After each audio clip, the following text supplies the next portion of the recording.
Hello there everybody, it is me XfreezerBunny and welcome back to another Sims 4 speed build. So today's build is actually a very special one because I'm doing this to celebrate reaching a very special personal milestone for the channel, and that is reaching 100,000 subscribers. It just happened last night. I actually stayed up all night last night waiting for the 100,000 marker. And I gotta say, I am so overwhelmed by all of the support. So thank you to all of you for making this possible. I think I'm still letting it all sink in. A couple of days ago, when I knew the whole thing was approaching, I decided to do this build because a lot of you have been asking me for a while now to do kind of like a dream house kind of build. So instead of doing a dream house, this is a dream apartment. So this apartment is for kind of like a hypothetical scenario. You guys know how much I love Japanese culture, and I would love to live in Japan one day, even though it's very unlikely. But in this hypothetical scenario, I am living in Japan and working in Tokyo as an architect. So this is my house. This is a rooftop apartment in Tokyo.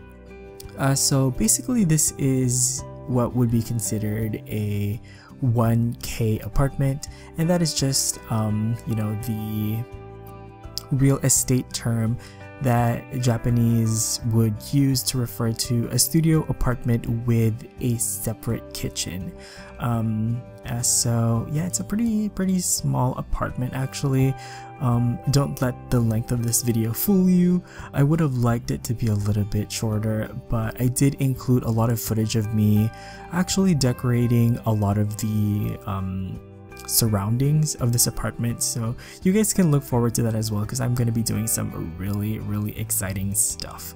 Also, I guess I might as well tease it here, but I am currently working on a very special and exciting collab with some of my favorite simmers, and you guys should be seeing that really soon as well. So if you don't want to miss out on those, please go ahead and follow me on my social media. I'm really active on Twitter and on Instagram. All of that will be in the description below. So for those of you who are wondering, this isn't a part of my Redesign Newcrest series. This is one of the builds that I considered doing for Newcrest, but I felt like it fit in a lot better in kind of like a downtown atmosphere, which is why I decided to build this here in San Myshuno instead. But I will be doing apartments in Newcrest which are going to be more fitting to the style of that world, and I think this one definitely looks a little bit more urban because look at it, it's all black. And basically the reason for the shape of this apartment is because of this, you know, building regulations in Japan, which basically requires buildings to allow a certain amount of light to pass through to provide light for the neighboring lots nearby. So this is why you would normally see a lot of edges shaved from a lot of Japanese high-rise or even mid-rise buildings, and I find that really intriguing, like the shape of it. So I decided to replicate that in this build. You'd probably notice that I've already built the building next door. I didn't make an effort to make this into a tiny lot because I knew that I was going for a very specific style for this lot. So all of the buildings that we're going to be building are like actual, you know, structures using walls and stuff and not just decorations, even though they are going to be unfurnished. And that's also one thing that I'm going to be talking about, is that a lot of people always comment whenever I do these apartment builds to furnish the whole thing, asking me to furnish the entire thing basically. And to be honest, I personally prefer just having like one unit furnished and then having the rest of the apartment unfurnished. That's just the gameplay that I'm used to from The Sims 2 and Sims 3 days, and to be honest, I don't really want to deal with the added lag. If you want to furnish the entire apartment, you can just easily copy, you know, the furnishings in the fully furnished parts anyway, so The Sims 4 definitely makes that a little bit more streamlined. But here I am using elevators and trash chutes from City Living, and this is something that I just discovered recently, but in my last build I discovered that the trash chutes and like mailboxes from City Living actually function on non-apartment lots, so I'm going to be taking advantage of that in this build. Unfortunately, we're still only allowed to have one elevator per building, so yeah, that's kind of my only complaint. Even though the elevator is functional, you know, your sim will spawn on the elevator wherever it is when they're coming into this lot from another lot, basically. But if you want to go down, there's always the stairs. You guys might have probably noticed that at the very beginning of this video, I did the floor plan first. And that's because I wanted to make sure that I was able to fit in everything before I did the exterior. And now for the interior, I wanted to go for kind of just a very basic, you know, color scheme. I know that in Japan you're very limited as to what you can do to change the apartment itself, so I imagine that this is the original color scheme. So yeah, very warm woods and very white walls, but you guys will see some playfulness happening with the furnishings as we go into it later on. I love using these dividers from Moschino as like sliding door things. This reminds me of my very first one-bedroom condo unit. When I first moved to the city when I started college, I had like a one-bedroom all to myself, and it had like this glass, like frosted glass divider that separated the bedroom from like the rest of the unit, so that was kind of like a nostalgic thing for me. But as for the furnishings of this place, I definitely wanted it to be very modern, almost like minimalist, and also a little bit edgy because that's my personal style. And you might notice that there isn't a lot of clutter as well, because I actually don't like clutter. I like everything to be neat and organized.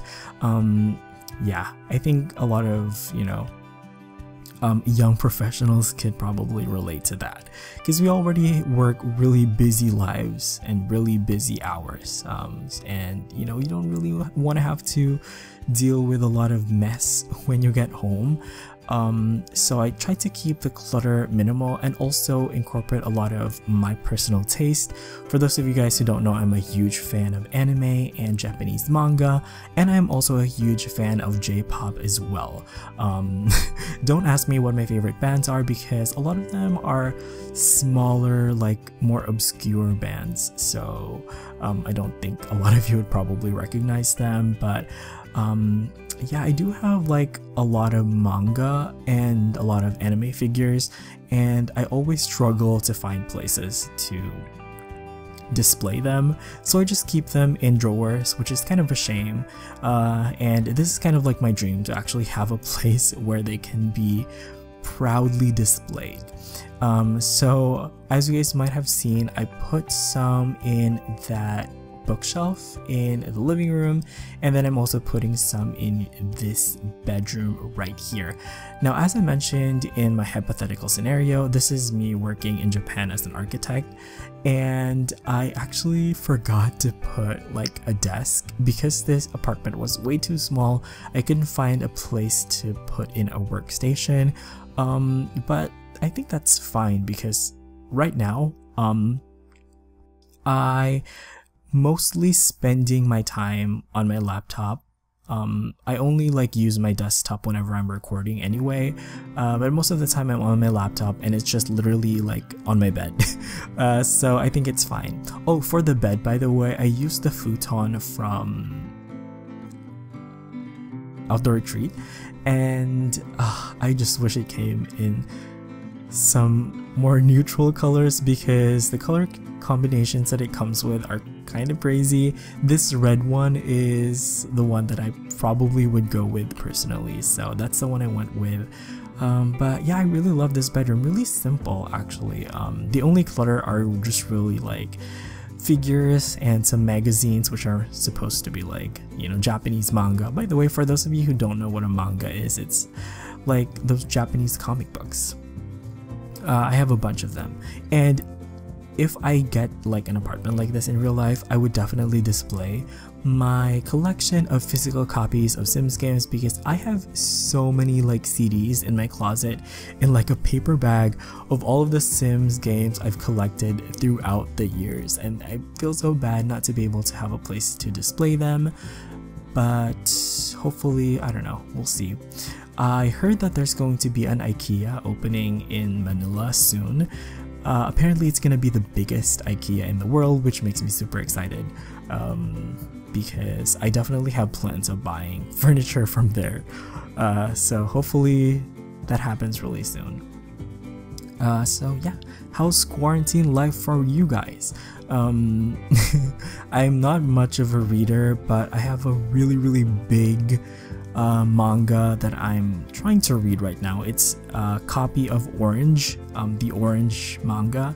I've also seen the anime, so I kind of know the story already, but I saw this at a bookstore. It's a really thick copy of like compiled volumes, and I'm trying to work through that right now. And yeah, just getting in some, you know, reading while we're all in quarantine at the moment. I think the most cluttered part of this house would definitely have to be this kitchen, and I think that's definitely true for myself in real life as well. I definitely need a microwave and a coffee maker. That coffee maker, by the way, is just like a water like heater. What do you call those? Like those pots that like electric, I don't know, whatever. You guys get what I mean, but those two things I definitely need to survive. So yeah. Overall, the kitchen, I did make sure I had some free counter space because I tend to get carried away with the kitchen clutter, so I just wanted to make sure that I had some extra counter space for you guys so that when you move into here, you won't really have a problem if you need to use the kitchen. Now that was the Genkan, the one that we just furnished, and it's like the main entrance. That's where I put like the shoe rack, and that's also the only place I could fit in like a hamper as well, so I just threw that in. The closet in the Genkan is supposed to be like where you put the shoes as well, because I've seen that in a lot of like Japanese vlogger videos showcasing, you know, their houses and their daily lives in Japan, basically. By the way, you guys, I have been enjoying a lot of, you know, Japanese vloggers recently. Like, they're so good, they're so satisfying. Like, I wish I can live that life. But you guys just saw me furnish the balcony, and I definitely tried to include like clothes rack. Unfortunately, it looked weird to me, even though that would be more realistic for a Japanese apartment to have like a clothing rack in the balcony. I just didn't like the look of it, so I'm pretty sure a lot of you probably aren't gonna like it, but I ended up putting like a dryer in like the bathroom area instead, and I guess that's fine. Yeah, I just didn't really like the look of having a clothing line in that balcony, so the only furniture in the balcony actually is like some chairs and like a little sitting area. And great, now I'm behind. But you guys just saw me furnish the main lobby of this apartment, and I used a couple of things from Debug, notably the mailboxes. I put 4 in them because there's like 4 floors in this apartment, so I'm assuming there's like 4 apartment units or whatever, I don't know. And I also put a bulletin board, which is also a functional item as well. It's the one from City Living, and you can check for festivals and leave notes. And underneath the staircase thing, there is like a bike parking area. By the way, I posted on Twitter that I really want like half wall staircase railings. You guys know those like solid concrete railings for stairs? I really want those. I tried using the ones that came from the base game, but the color schemes on those just did not match what I wanted for this one, so I ended up using ones from Get to Work. I ended up using the more industrial looking ones actually. Right now we are working on some of these like you know, pathways, I guess, and I just based this off of like some planter boxes and urban landscaping I've seen all throughout Japan. And of course, over here we have a little bit of a surprise at the back. It's actually a convenience store, or a konbini as it would be known in Japan. And yeah, a lot of people have suggested I make one of these in my New Crest series. I don't think I'm gonna make one because it's not gonna be functional anyway, and I already have plans for all of the lots I want to do in New Crest. But here I am just making this konbini kind of like as a decoration. It's not functional, your Sims won't be able to get into this, but I did put like some vending machines in here actually from Get to Work, and those are actually functional. So you know, if you for some reason don't want to eat in your kitchen, you can just get something to eat over here in these vending machines. And yeah, so I just tried to make it look like your usual convenience store, and I'm really happy with how this looked. I think it really made everything look realistic. This was the part where I could have easily cut out to make the video a little bit shorter, but I decided against it because I felt like a lot of you would be interested to see me do this konbini. And over here we just have a little driveway. I will be putting in some cars parked in here, and you know what, I should have put like an ATM machine. That's one thing I could still probably work that in. And yeah, I keep forgetting to put certain things. So if you see something in the final build that you haven't seen in this video, then yeah. Oh, also I put like this park at the back. It's like a little park for kids and for, you know, families to, you know, have some bonding time, I guess. So I put a swing and a jungle gym and a little picnic table, as well as a barbecue thing as well. But I think that's actually going to be it for today. Hopefully you enjoyed it. Once again, thank you so much for all of the support. I'm gonna go now. You all have an awesome day. Enjoy the rest of the video, and I will see you guys in my next video. Bye bye.